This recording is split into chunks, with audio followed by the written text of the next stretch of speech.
GST నుంచి textiles ను మినహాయించాలని demand చేస్తూ అఖిల భారత వస్త్ర వ్యాపారుల సంఘం 3 రోజుల బంద్కు పిలుపునిచ్చింది. జీఎస్టీ వల్ల చిన్న వ్యాపారులకు భారీ నష్టం వాటిల్లుతుందని సంఘం ప్రతినిధులు అంటున్నారు. సర్కార్ నిర్ణయం వల్ల కార్మికులకు కూడా తీరని నష్టం వాటిల్లే ప్రమాదం ఉందంటున్నారు. ఇది వస్త్ర పరిశ్రమ ఉనికికే సవాల్గా మారిందన్నారు. 3 రోజుల పాటు దేశవ్యాప్తంగా జరుగుతున్న ఈ బంద్లో అన్ని రకాల వస్త్ర వ్యాపార సంస్థలు పాల్గొంటున్నాయి. తెలుగు రాష్ట్రాల్లోని వస్త్ర వ్యాపారులు కూడా బంద్ పాటిస్తున్నారు. తిరుపతిలోని ప్రధాన టెక్స్టైల్ షోరూంలు బంద్లో పాల్గొంటున్నాయి.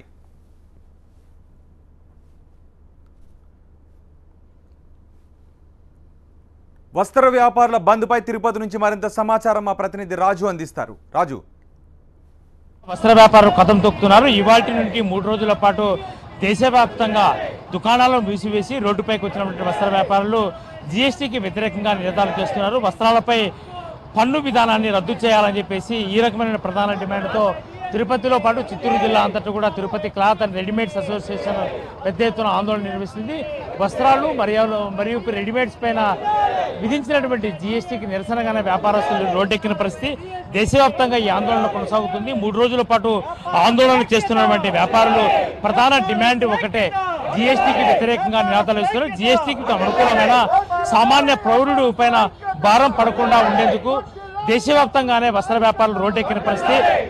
ప్రధానంగా వస్త్రాలు రెడీమేడ్ దుస్తులపై పన్ను విధానాన్ని తగ్గించాలని, ఈ నిర్ణయాన్ని వెనక్కి తీసుకోవాలని చెప్పేసి కేంద్ర ప్రభుత్వం మీద ఒత్తిడి తీసుకొస్తున్న నేపథ్యంలో వస్త్ర వ్యాపారులు మనతో ఉన్నారు. చెప్పండి, ఈరోజు ఏ రకమైన డిమాండ్తో మీరు ప్రధానంగా ఈ 3 రోజుల పాటు వస్త్ర వ్యాపారులు దేశవ్యాప్తంగా ఆందోళన చేస్తున్నారు?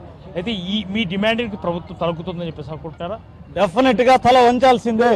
ఎందుకంటే ఇంతకుముందు వస్త్రాలపైన ఎలాంటి ట్యాక్స్ వేయమనేసి కేంద్ర ప్రభుత్వం ప్రజల్ని వ్యాపారస్తులంతా మభ్యపెట్టింది.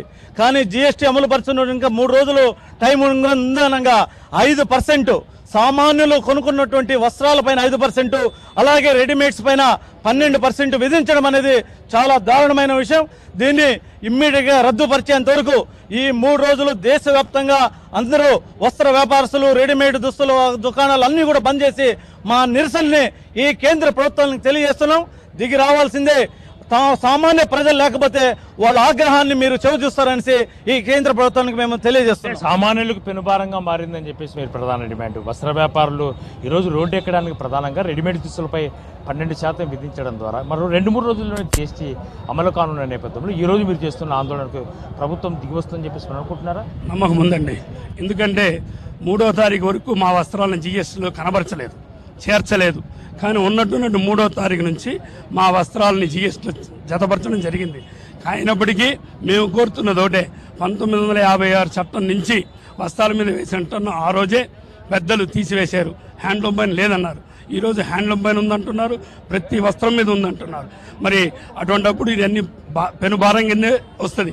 వస్త్రాలు అమ్మేవారికి కానీ కొనేవారికి కానీ ఇరువైపులా ఇది భారమే. కాబట్టి రద్దు చేయాలని కోరుతున్నాం. అంటే ప్రజల ముందుకు రావాల్సిన అవసరం ఉంది. పన్నుని భరించాల్సింది సామాన్యుడైతే మరి ఈరోజు వ్యాపారులుగా మీరెందుకు రోడ్డు ఎక్కాల్సిన పరిస్థితి? మీ వ్యాపారాలు ఎంత పెద్ద దెబ్బతింటాయని చెప్పేసి మొత్తం దెబ్బతింటాయండి. వాళ్ళు పెట్టిన సిస్టమ్ సామాన్యమైన సిస్టమ్ కాదు. ఈ సిస్టంలో అలవాటు పడి చిన్న వ్యాపారస్తులు చేయాలన్నా కూడా ఇబ్బందులు ఉన్నాయి. ఈ ఇబ్బంది ఎట్టయినా సరే వస్త్రాల పైన పన్ను విధించడం అనేది ఏనాడు లేదు. ఇంతకు ముందు 3 సంవత్సరాలకు ముందు మన రాష్ట్ర ప్రభుత్వం 5% వ్యాట్ వేస్తే ఆనాడు మనకు కేంద్ర ప్రభుత్వంలో లేనప్పుడు కూడా ఈ ప్రభుత్వం విధించకూడదని గుజరాత్లో కూడా పన్ను విధించలేదు. కానీ ఈ రోజు పన్ను విధిస్తున్నారంటే అది బాధాకరం. కాబట్టి కొన్ని రాష్ట్రాలు ముందుకు రావట్లేదు, కేవలం ఈ రోజు మాత్రమే బంద్కు మద్దతు ఇస్తున్న పరిస్థితి.